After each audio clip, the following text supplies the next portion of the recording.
ಓಂ ಶ್ರೀ ಗುರುಭ್ಯೋ ನಮಃ. ಹರಿ ಓಂ. ಓಂ ನಮೋ ಭಗವತೆ ವಾಸುದೇವಾಯ. ಓಂ ನಮೋ ನಾರಾಯಣಾಯ.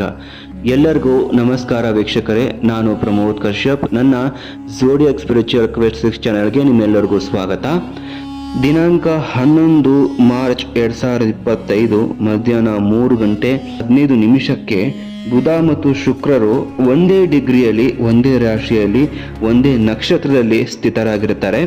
ಇದನ್ನು ನಾವು ನೀಚಭಂಗ ರಾಜಯೋಗ ಅಂತ ಹೇಳ್ತೀವಿ. ಯಾಕಂತಂದಾಗ ಬುಧ ತನ್ನ ನೀಚ ರಾಶಿಯನ್ನು ಪ್ರವೇಶ ಮಾಡ್ತಾನೆ. ಶುಕ್ರ ಆಲ್ರೆಡಿ ಉಚ್ಚ ರಾಶಿ ಅಂದರೆ ಮೀನ ರಾಶಿಯಲ್ಲಿ ಇರತಕ್ಕಂಥದ್ದು.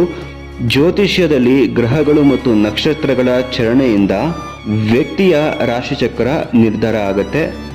ಮಾರ್ಚಲ್ಲಿ ಹಲವಾರು ಪ್ರಮುಖ ಗ್ರಹಗಳು ಪರಿವರ್ತನೆಗೊಳ್ತವೆ. ಫೆಬ್ರವರಿ 11ರಂದು ಬುಧ ಗ್ರಹ ತನ್ನ ಪ್ರಸ್ತುತ ಸ್ಥಾನದಿಂದ ಕುಂಭರಾಶಿಗೆ ಪ್ರವೇಶವನ್ನು ಮಾಡ್ತಾನೆ. ಮೀನ ರಾಶಿಗೆ ಪ್ರವೇಶ ಮಾಡುವಂತಹ ಬುಧ ನೀಚಭಂಗ ರಾಜಯೋಗವನ್ನು ಸೃಷ್ಟಿ ಮಾಡ್ತಾನೆ. ಎಲ್ಲ ರಾಶಿಚಕ್ರ ಚಿಹ್ನೆಗಳ ಮೇಲೆ ಈ ಒಂದು ನೀಚಭಂಗ ರಾಜಯೋಗದ ಪರಿಣಾಮವನ್ನು ಅನುಭವಿಸ್ತಾರೆ. ಆದರೆ ಈ ಯೋಗವು 365 ದಿನಗಳಿಗೊಮ್ಮೆ, ಅಂದರೆ ವರ್ಷಕ್ಕೆ ಒಮ್ಮೆ ಮಾತ್ರ ಬರುವಂತಹ ಒಂದು ಯೋಗ ಆಗಿರುತ್ತೆ.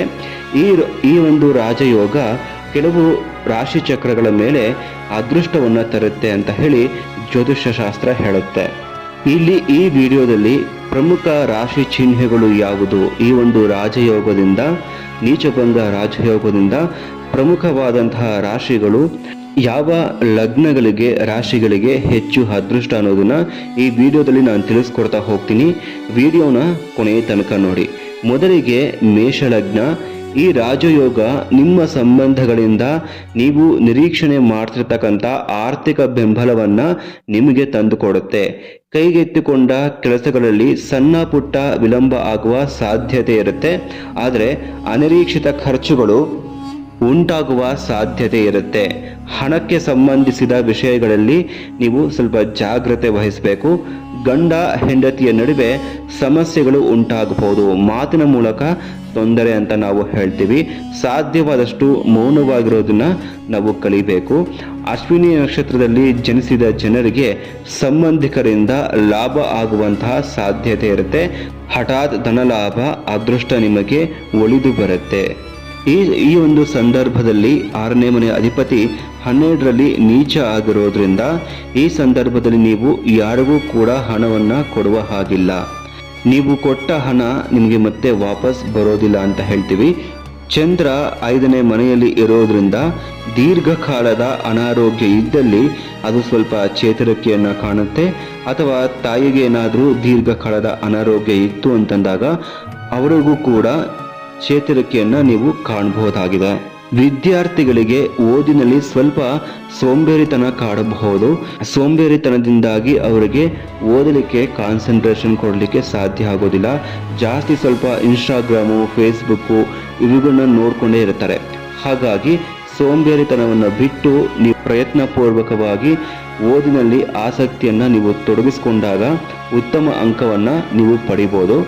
ಉದ್ಯೋಗವನ್ನು ಮಾಡ್ತಿರೋರಿಗೆ ಸ್ವಲ್ಪ ಸ್ಟ್ರೆಸ್ಸು, ಖರ್ಚುಗಳು ಜಾಸ್ತಿ ಆಗ್ಬೋದು.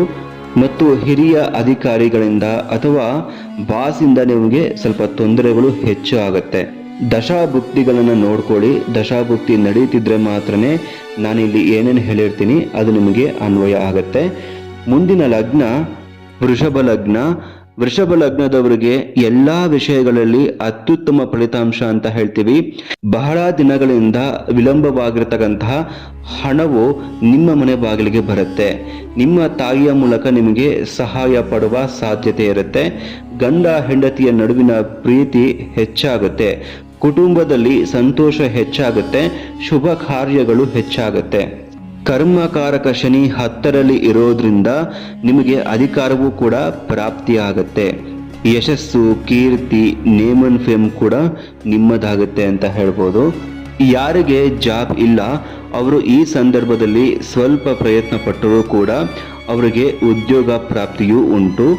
ಉದ್ಯೋಗದಲ್ಲಿ ಕೆಲ ಬದಲಾವಣೆ ಆಗಬಹುದು ಅಥವಾ ಚೇಂಜ್ ಆಫ್ ಜಾಬ್ ಆಗ್ಬೋದು. ಜಾಬನ್ನು ಚೇಂಜ್ ಮಾಡುವಂತಹ ಪರಿಸ್ಥಿತಿ ಬರ್ಬೋದು. ಆದರೆ ಅದರಿಂದ ನಿಮಗೆ ಲಾಭವೇ ಹೆಚ್ಚು ಮತ್ತು ಸ್ಯಾಲರಿ ಇನ್ಕ್ರೀಸ್ ಆಗುತ್ತೆ. ಬ್ಯಾಂಕ್ ಬ್ಯಾಲೆನ್ಸ್ ಇನ್ಕ್ರೀಸ್ ಆಗುತ್ತೆ ಅಂತಲೇ ನಾವು ಹೇಳ್ತೀವಿ. ವಿದ್ಯಾರ್ಥಿಗಳಿಗೆ ವಿದ್ಯಾಭ್ಯಾಸದಲ್ಲಿಯೂ ಕೂಡ ಉತ್ತಮ ಅಂಕವನ್ನು ಪಡೆದು ಕಾಲೇಜಿನಲ್ಲಿ ಅಥವಾ ಸ್ಕೂಲ್ನಲ್ಲಿ ನೇಮ್ ಅಂಡ್ ಫೇಮನ್ನು ಪಡೀತಾರೆ. ಇವಿಷ್ಟು ವೃಷಭ ಲಗ್ನದವರ ನೀಚಭಂಗ ರಾಜಯೋಗದ ಫಲ ಆಗಿರುತ್ತೆ. ಮುಂದಿನ ಲಗ್ನ ಮಿಥುನ ಲಗ್ನ. ಮಿಥುನ ಲಗ್ನದವರಿಗೆ ಆಧ್ಯಾತ್ಮಿಕ ವಿಷಯಗಳಲ್ಲಿ ಹೆಚ್ಚಿನ ಆಸಕ್ತಿ ಇರುತ್ತೆ. ಹೊಸ ವ್ಯವಹಾರಗಳನ್ನು ಪ್ರಾರಂಭಿಸುವ ಸಾಧ್ಯತೆ ಇರುತ್ತೆ. ಆ ಮೂಲಕ ನೀವು ಪ್ರಗತಿಯನ್ನು ಕೂಡ ನೀವು ಸಾಧಿಸಬಹುದು. ದೀರ್ಘಕಾಲದ ಅನಾರೋಗ್ಯವಿತ್ತು ಅಂತಂದಾಗ ನಿಮ್ಮ ಆರೋಗ್ಯದಲ್ಲಿ ಉತ್ತಮ ಸುಧಾರಣೆಯನ್ನು ನೀವು ಕಾಣಬಹುದು. ಇತರ ಜನರಿಂದ ತೊಂದರೆ ಮತ್ತು ಸಮಸ್ಯೆಗಳು ಉಂಟಾಗುವ ಸಾಧ್ಯತೆ ಇರುತ್ತೆ. ಈ ಎಲ್ಲ ಸಮಸ್ಯೆಗಳು ಶೀಘ್ರದಲ್ಲೇ ನಿಮ್ಮನ್ನು ಬಿಟ್ಟು ಹೋಗ್ತವೆ. ಯಾರಿಗೆ ಇನ್ನೂ ಮದುವೆ ಆಗಿಲ್ಲ ಅವ್ರಿಗೆ ಡಿಲೇ ಆಗುವಂತಹ ಸಾಧ್ಯತೆ ಇರುತ್ತೆ. ಮದುವೆ ಜೀವನ ಸಾಧಾರಣವಾಗಿರುತ್ತೆ. ಹಿರಿಯರಿಂದ ಸ್ವಲ್ಪ ತೊಂದರೆ ನಿಮಗೆ ಎದುರಾಗಬಹುದು. ಉದ್ಯೋಗದಲ್ಲಿ ಕೆಲಸಗಳು ತುಂಬಾ ನಿಧಾನವಾಗಿ ಬೆಳವಣಿಗೆಯನ್ನು ಕಾಣುತ್ತೆ. ಸ್ಲೋ ಡೆವಲಪ್ಮೆಂಟ್ ಆಗುತ್ತೆ. ಸೆಲ್ಫ್ ಎಫರ್ಟ್ ಇಂದ ಲಾಭ ಹೆಚ್ಚು. ಧಾರ್ಮಿಕ ಕ್ಷೇತ್ರದಲ್ಲಿ ಯಾರ್ಯಾರು ಉದ್ಯೋಗ ಮಾಡ್ತಿರ್ತಾರೆ ಮತ್ತು ಪ್ರೊಫೆಸರ್, ಶಿಕ್ಷಕರು ಮತ್ತು ಟ್ರಾವೆಲಿಂಗ್ ಜಾಬ್ ಯಾರ್ಯಾರು ಮಾಡ್ತಿರ್ತಾರೆ ಇವರಿಗೆಲ್ಲ ಹಠಾತ್ ಧನಲಾಭ, ಅದೃಷ್ಟ ಈ ಒಂದು ರಾಜಯೋಗ ನಿಮಗೆ ತಂದು ಕೊಡುತ್ತೆ ಅಂತಾನೆ ಹೇಳ್ಬೋದು. ಪ್ರಯಾಣಗಳು ಹೆಚ್ಚು, ಅದಕ್ಕಾಗಿ ಖರ್ಚುಗಳು ಜಾಸ್ತಿ ಆಗುತ್ತೆ ಮತ್ತು ನಿಮಗೆ ಹಣದ ಅನುಕೂಲವೂ ಕೂಡ ಒದಗಿ ಬರುತ್ತೆ, ಸಿದ್ಧಿಸುತ್ತೆ ಅಂತ ಹೇಳ್ತೀವಿ. ವಿದ್ಯಾರ್ಥಿಗಳಿಗೆ ಮಧ್ಯೆ ಓದಿನಲ್ಲಿ ತೊಂದರೆ ಆಗಬಹುದು. ಆಟದ ವಿಷಯದಲ್ಲಿ ಆಸಕ್ತಿ ಜಾಸ್ತಿ ಆಗುತ್ತೆ. ಆದರೂ ಸಾಧಾರಣ ಮಟ್ಟದಲ್ಲಿ ಅಂಕಗಳನ್ನು ಪಡೆದು ವಿದ್ಯಾರ್ಥಿಗಳು ಸಾಧಾರಣ ಫಲಿತಾಂಶವನ್ನು ಪಡಿತಾರೆ. ಮಾತಿನ ಮೂಲಕ ನಿಮಗೆ ತೊಂದರೆ ಎದುರಾಗುತ್ತೆ. ಮಾತಿನಲ್ಲಿ ಸ್ವಲ್ಪ ಎಚ್ಚರ ವಹಿಸಬೇಕು. ಇವಿಷ್ಟು ಮಿಥುನ ಲಗ್ನದವರ ನೀಚಭಂಗ ರಾಜಯೋಗದ ಫಲ ಆಗಿರುತ್ತೆ. ಮುಂದಿನ ಲಗ್ನ ಕರ್ಕಾಟಕ ಲಗ್ನ. ಹೊಸ ಪ್ರಯತ್ನಗಳಲ್ಲಿ ತೊಡಗಿಸಿಕೊಳ್ಳೋದಕ್ಕೆ ಅವಕಾಶ ಸಿಗುತ್ತೆ. ಆಧ್ಯಾತ್ಮಿಕ ವಿಷಯಗಳಲ್ಲಿ ನಂಬಿಕೆ ಹೆಚ್ಚಾಗ್ತಾ ಹೋಗುತ್ತೆ. ನಿರೀಕ್ಷಿತ ಶುಭ ಸುದ್ದಿ ನಿಮಗೆ ತಲುಪುತ್ತೆ. ಹೊಟ್ಟೆಯ ಸಮಸ್ಯೆಗಳಿಂದ ನೀವೇನಾದರೂ ಬಳಲುತ್ತಿದ್ದರೆ ಅವುಗಳಿಂದ ನಿಮಗೆ ಪರಿಹಾರ ಸಿಗುತ್ತೆ.